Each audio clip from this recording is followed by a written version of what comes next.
We're living through the most significant technological shift since the internet, maybe even since the printing press.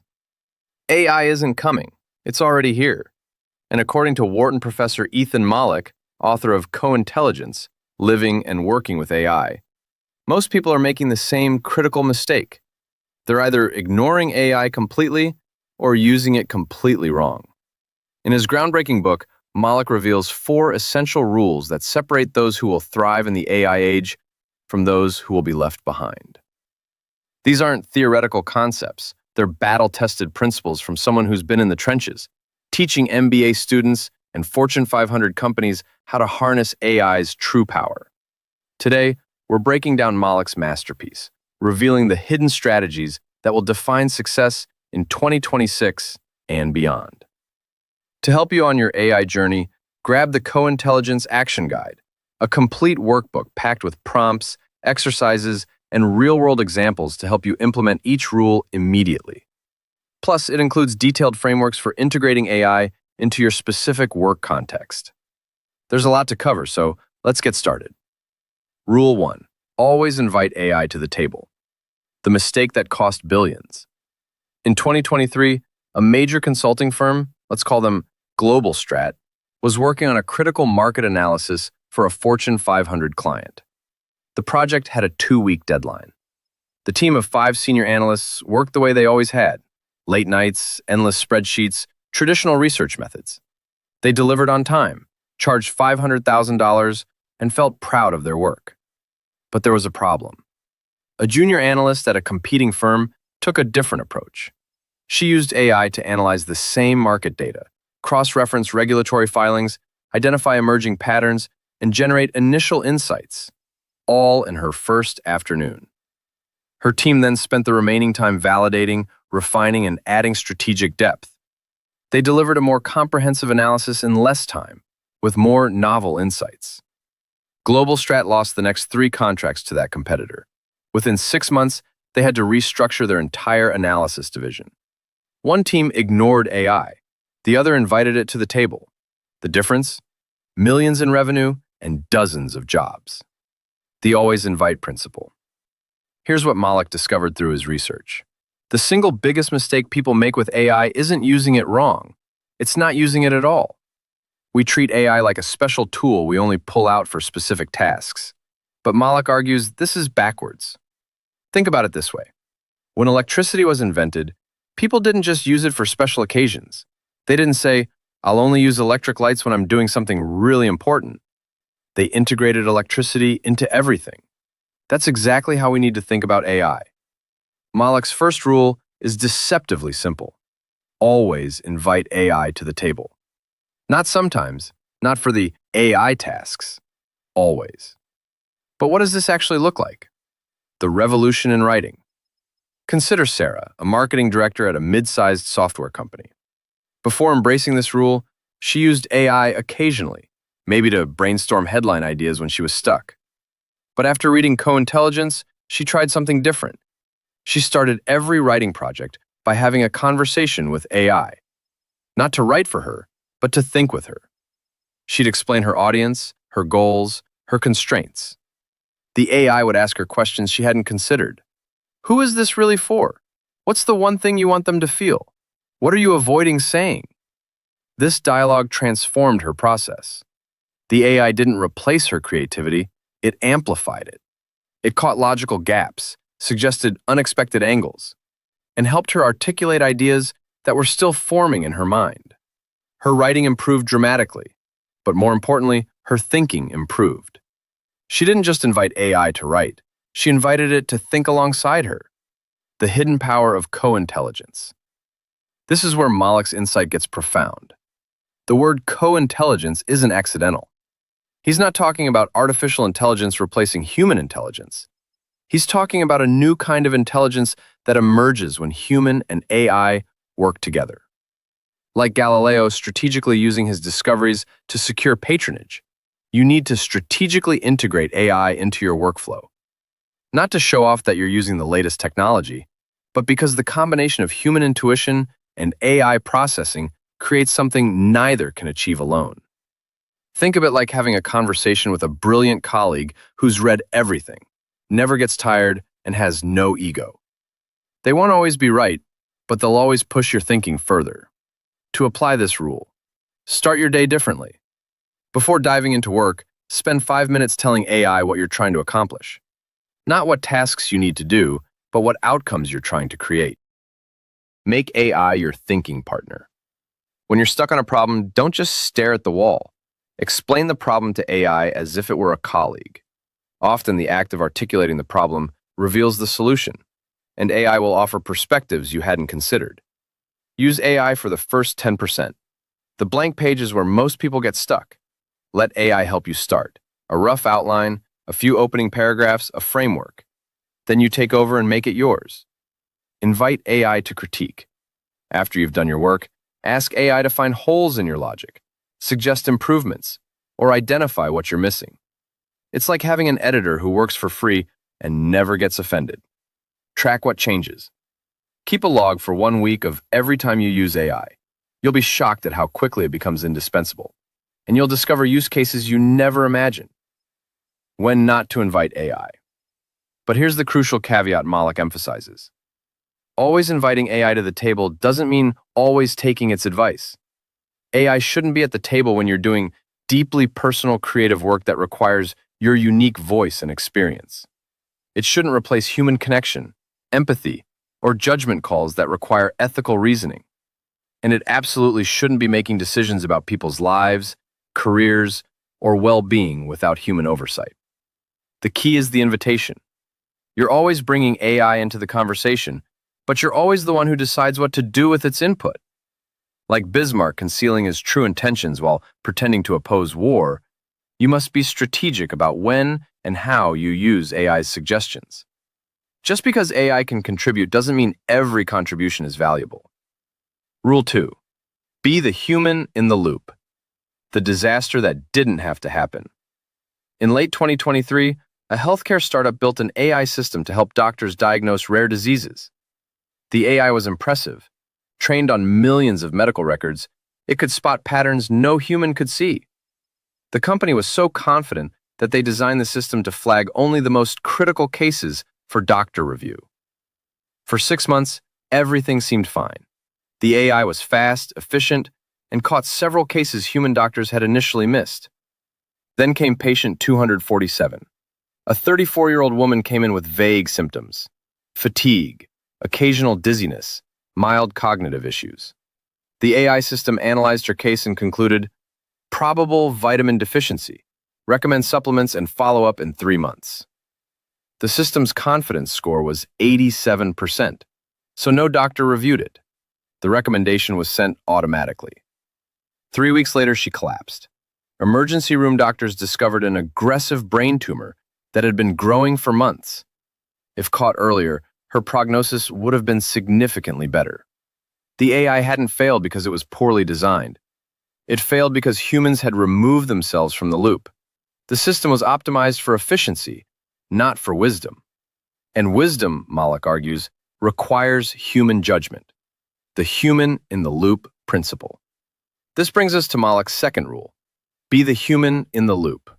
Always. Here's the paradox he uncovered through his research. The better AI gets, the more important human oversight becomes. Not less, more. Think about autopilot in airplanes.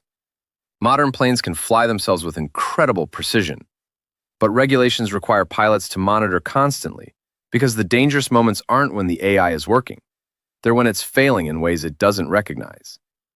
The same is true for AI in your work. What being in the loop actually means. Let's look at Marcus, a financial analyst who embraced this principle. Before reading Co-Intelligence, Marcus used AI to generate financial projections. He'd input the data, get the outputs, and include them in his reports. Simple, efficient, wrong. After understanding Mollick's rule, Marcus changed his entire approach. Now when AI generates projections, he doesn't just accept them, he interrogates them. Show me the assumptions underlying this projection. What would have to be true for this to be accurate? Generate 3 alternative scenarios based on different assumptions. What are the biggest risks this model might be missing? he discovered something shocking. About 30% of the time, AI was making subtle errors, not in calculation, but in interpretation. It would miss context, overlook industry-specific factors, or make assumptions that didn't match reality. But here's what's fascinating. Marcus also discovered that questioning AI this way made him a better analyst. The dialogue forced him to articulate his own assumptions, challenge his own biases, and think more rigorously. Being in the loop isn't about catching AI's mistakes. It's about using AI to elevate your own thinking. The expertise paradox. Here's where Mollick reveals something counterintuitive. Experts and novices need to be in the loop for opposite reasons. If you're a novice, you need to be in the loop because you might not recognize when AI is confidently wrong. AI can sound authoritative even when it's hallucinating. A beginner might not know the difference. But if you're an expert, you need to be in the loop for a different reason, to avoid the automation bias trap. Automation bias is the tendency to trust automated systems even when they're wrong simply because they're automated. Experts are especially vulnerable because AI often confirms their existing beliefs, making them less likely to question it. The best approach? What Mollick calls critical co-intelligence, a partnership where you're actively engaged, constantly questioning, always ready to override. The four-step loop protocol. To apply this rule effectively, Mollick recommends a simple four-step protocol. Step 1. Set the boundaries.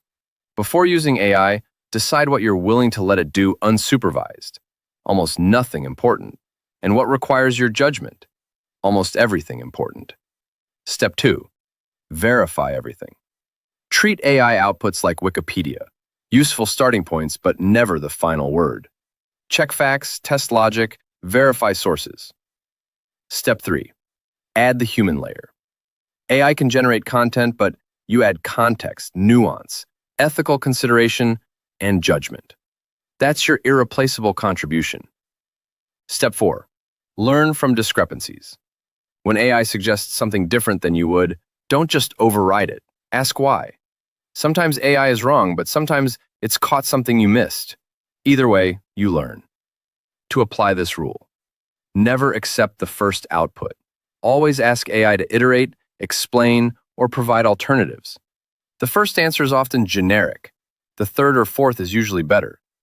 Create a verification checklist. For your specific domain, what are the common AI errors? What context does it typically miss? Build a systematic review process. Use AI to check AI. Ask a second AI instance to critique the first one's output. The inconsistencies will reveal where human judgment is needed. Maintain your skills.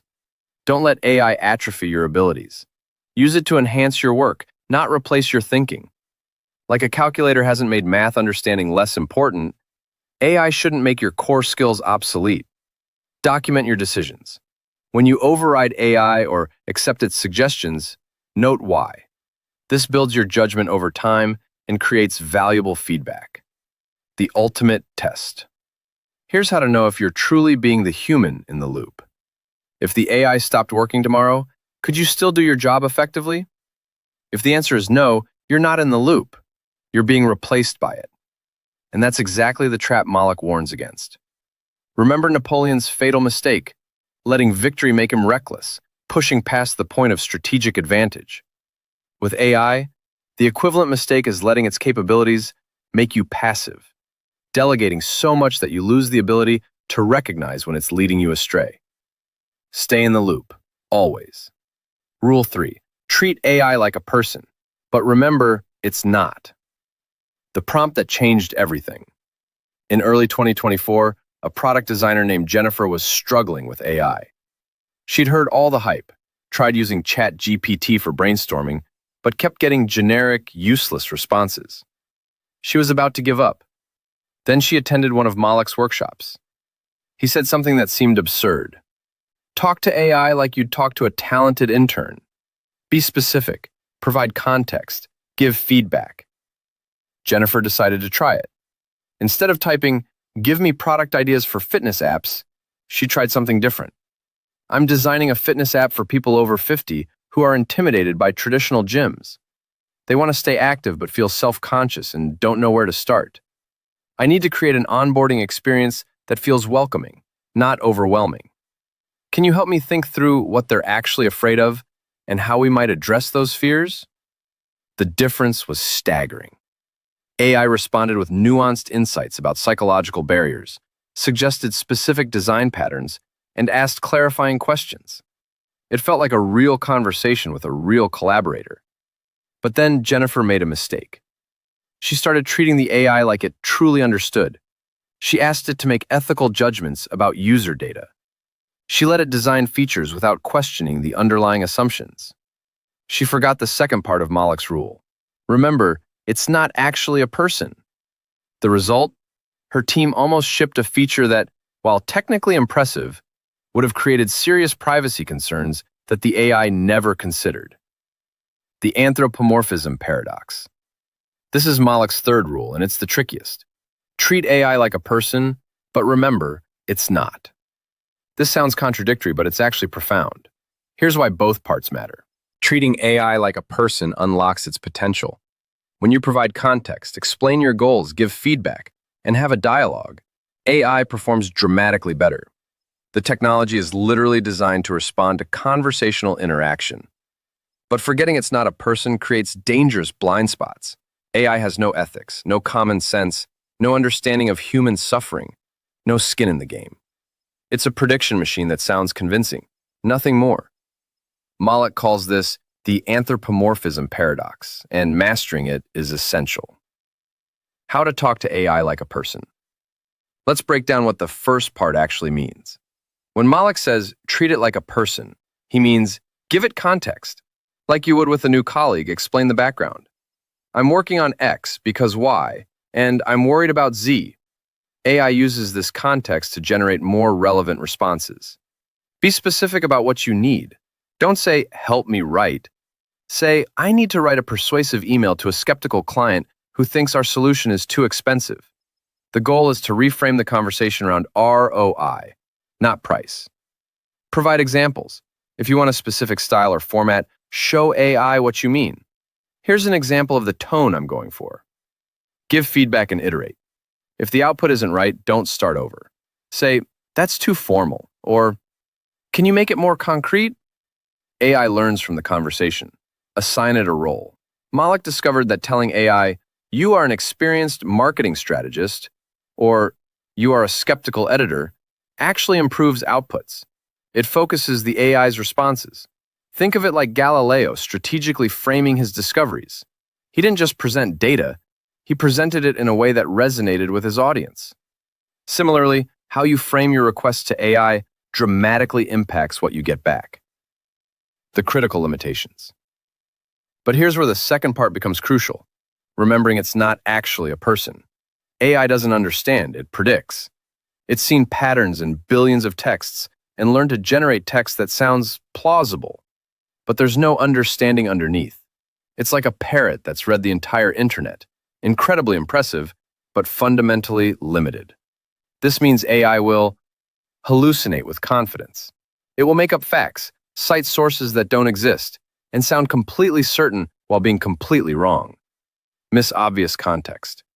Things any human would know, like, this medical advice could harm someone, or this financial advice might be illegal. AI might not flag. Lack ethical reasoning. AI has no morals, no sense of right and wrong, no understanding of human suffering.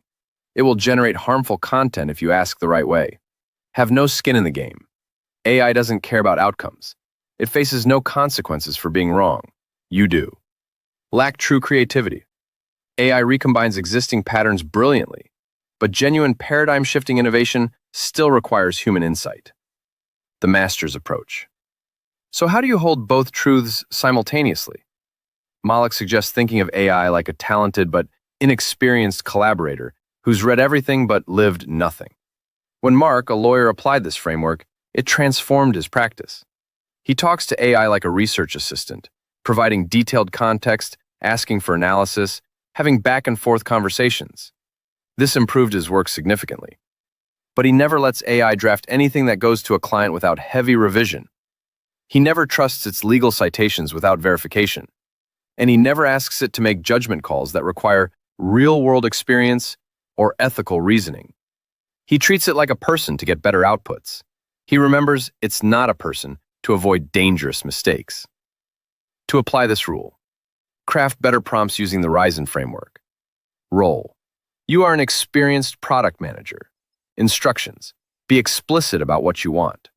Steps: break complex tasks into steps. End goal: state what success looks like. Narrowing: provide constraints and context. Create personas.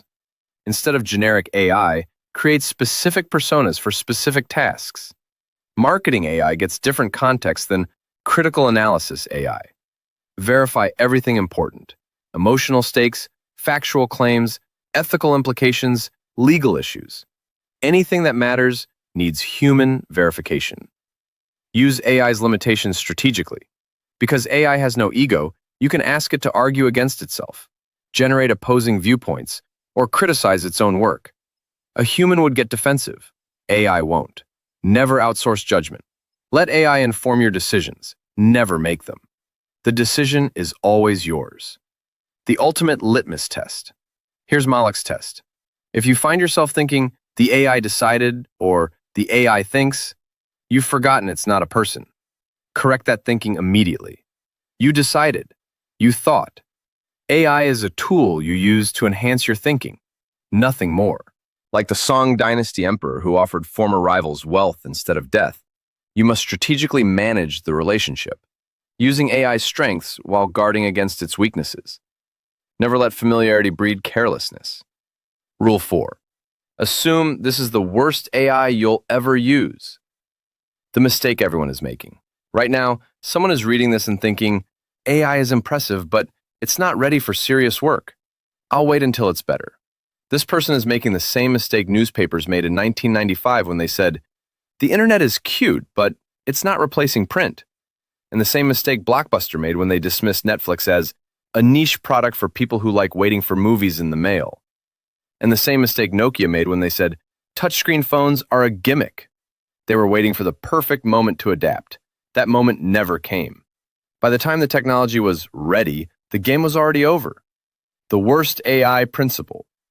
This is Mollick's fourth and final rule. Assume this is the worst AI you'll ever use. Think about that. The AI that amazes you today, within months it will seem primitive. The limitations frustrating you now, most will be solved soon. The capabilities you can't imagine, they're being built right now. GPT-3 to GPT-4 took 18 months and represented a quantum leap. GPT-4 to the next generation, the gap will be even larger, and the timeline even shorter. Moore's law described how computer chips doubled in power every 2 years. AI is improving faster than that, much faster. The compounding advantage. Here's why this matters. Skills compound. Let's say you start learning AI today. In 6 months, you're competent. In a year, you're proficient. In 2 years, you're an expert in co-intelligence, combining human and AI capabilities in ways others haven't imagined. Meanwhile, someone else waits. They think, I'll learn it when it's more mature, when best practices are established, when it's easier. 2 years from now, AI is indeed more powerful. But the person who waited is starting from zero. They're competing against you, someone who has 2 years of compounding expertise. The gap isn't just 2 years of experience, it's 2 years of learning, adapting, discovering what works, building intuition, developing judgment about when and how to use these tools. That gap is insurmountable. The historical pattern. Mollick points to every major technological shift in history. The winners weren't those who waited for perfection. They were those who started early, learned fast, and adapted constantly. When Microsoft Excel was first released, it was clunky and limited. But the accountants who learned it early didn't just gain a tool, they reimagined what accounting could be. By the time Excel was ready, they'd already spent years innovating with it. When email was new, it was slow, unreliable, and limited. But the professionals who adopted it early didn't just get a communication tool. They developed entirely new ways of collaborating. By the time email was ubiquitous, they'd already built careers on that advantage. The same pattern is playing out with AI, but faster. Start now, learn always. So what does this rule mean practically? Don't wait for perfect. Start with current AI, imperfect as it is. The skills you build now, prompt crafting, critical evaluation, strategic integration, will transfer to future versions. Experiment constantly. Try AI for everything. Most attempts will fail or produce mediocre results, but the experiments that work will transform your capabilities. Build AI literacy. Understand how these tools work, what they're good at, what they struggle with. This knowledge will be invaluable as capabilities expand. Document what works. Keep a record of effective prompts, successful workflows, useful techniques. Your future self will thank you. Stay curious. Every few months, something impossible becomes possible. If you're not regularly testing new capabilities, you're falling behind. To apply this rule, schedule weekly AI experiments. Block 30 minutes every week to try something new with AI. A different use case, a different tool, a different approach. Join the conversation. Follow researchers like Mollick, join AI communities, share what you're learning. The field moves too fast for solo learning. Teach others. The best way to solidify your understanding is to help someone else get started. Plus, teaching forces you to articulate what you know. Accept the discomfort. Learning new technology is always awkward at first. Push through. The discomfort is temporary. The advantage is permanent. Think in decades, not days. This isn't about mastering today's AI. It's about building the mindset and skills to work alongside AI for the next 10, 20, 30 years of your career. The ultimate reframe. Here's how Mollick reframes the entire AI question. You're not deciding whether to learn AI. You're deciding whether to be relevant in 2026, 2027, and beyond. Because while you're deciding, AI is improving, and your competitors, colleagues, and peers are experimenting, every day you wait is a day of compounding advantage you've given away. Like Bruce Lee's philosophy of formlessness, you must remain fluid, adapting to each new AI capability as it emerges. The moment you become rigid, "I'll wait until it's ready," or "I'll stick with what I know," you become vulnerable. The most powerful position isn't mastery of today's AI. It's the ability to rapidly adapt to tomorrow's AI, next month's AI, next year's AI. And that ability only comes from starting now. The choice before you. Ethan Mollick's 4 rules aren't just about AI. They're about a fundamental shift in how work gets done, how value gets created, and how humans and technology collaborate. Let's recap. Rule 1. Always invite AI to the table. Not sometimes, not for special tasks. Always. The combination of human and AI intelligence creates something neither can achieve alone. Rule 2. Be the human in the loop. Never abdicate your judgment. AI is a tool for thought, not a replacement for thinking. Rule 3. Treat AI like a person, but remember, it's not. Talk to it conversationally to unlock its potential, but never forget its fundamental limitations. Rule 4. Assume this is the worst AI you'll ever use. Start now. Learn constantly. Build compounding advantage. These rules aren't theoretical. They're practical, actionable, and urgent. Because here's the truth. AI isn't the future. It's the present. The only question is whether you'll be fluent in the language of co-intelligence or left behind still trying to decode it. The best time to start was yesterday. The second best time is right now. Don't wait for perfect. Don't wait for easy. Don't wait for everyone else to figure it out first. Invite AI to the table today. Be the human in the loop. Master the paradox. Build your skills. The era of co-intelligence has begun. Will you thrive in it or just survive it? The choice is yours. And if you found this breakdown valuable, grab the Co-Intelligence Action Guide below. It includes detailed prompts, exercises, and frameworks to help you implement these 4 rules immediately. Your future self will thank you. Now go build something remarkable.